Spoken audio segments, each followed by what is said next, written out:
the book of John, chapter 2, verse 1 through to 12, we have a story of Jesus' first miracle. And this story serves as a portrait of how miracles happen.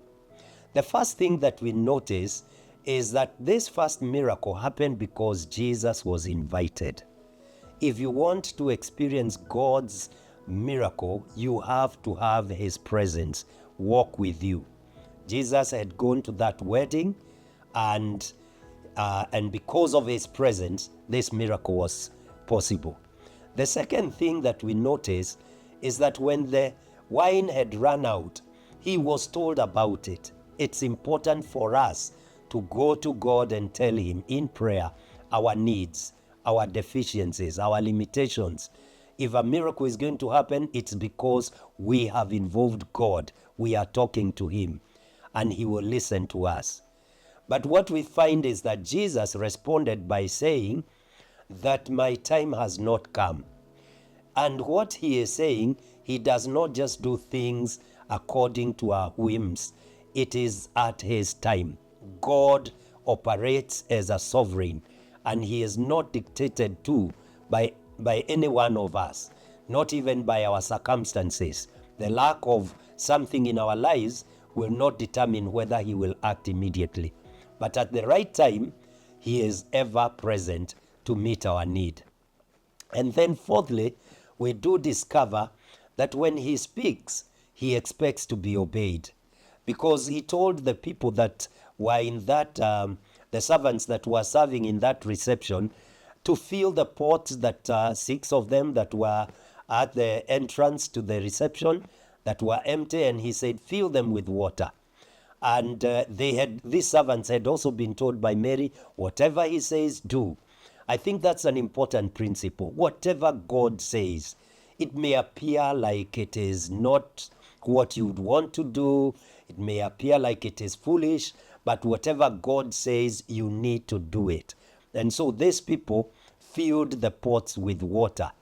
The pots, we are told, they contained somewhere between 80 and 120 liters of water, more or less like what some of the people use to store water in their houses.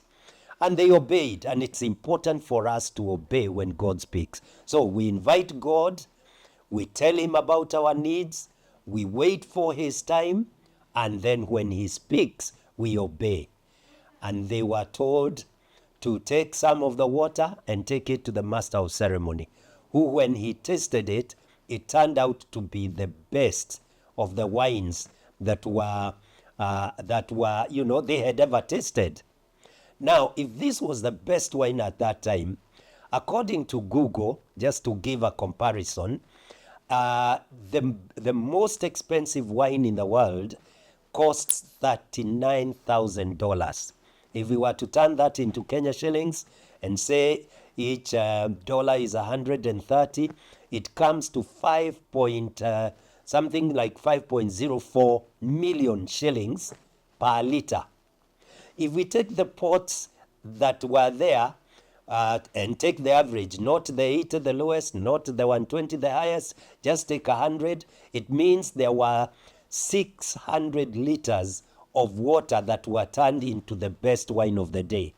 By the cost today of the $39,000, which turns to 5.04 million, if you multiply 600 with the 5.04, it comes to 3.042 billion. Can you imagine? What this is telling us, that what God will do for us will astound us, will leave us dumbfounded. God will work out something that is beyond our comprehension. Please notice that the owner of the wedding didn't even know that this was happening. God was doing it for him without his knowledge. And such is our God. He performs that which leaves us dumbfounded. He will do extraordinary things when we involve him. And this also points out the need for us to pray for others. It is Mary who went to Jesus on behalf of the owner of the wedding. And the miracle was done without involvement of the person who was the owner of the reception, teaching us that it is important for us to be interceding for others. And out of our prayers, miracles may happen in the lives of others. At the end of this, we are told that the disciples believed in Jesus. There is a purpose when God is performing a miracle. It also says that God was given glory. That's verse 11. So God does not just do it to show off, but he does it so that he can be honored, he can reveal himself to us, and also he can meet our need, because there was a need. That owner of the reception could have felt very embarrassed with his guests going home, saying that they did not find enough wine at that party. That is, in a nutshell, a portrait of the miracle that God wants to perform in our lives. So have you invited Jesus into your life? Do you talk to him? Because he could be in your life, but you're not telling him about your need. Are you ready to wait for his time? And when he speaks, do you obey?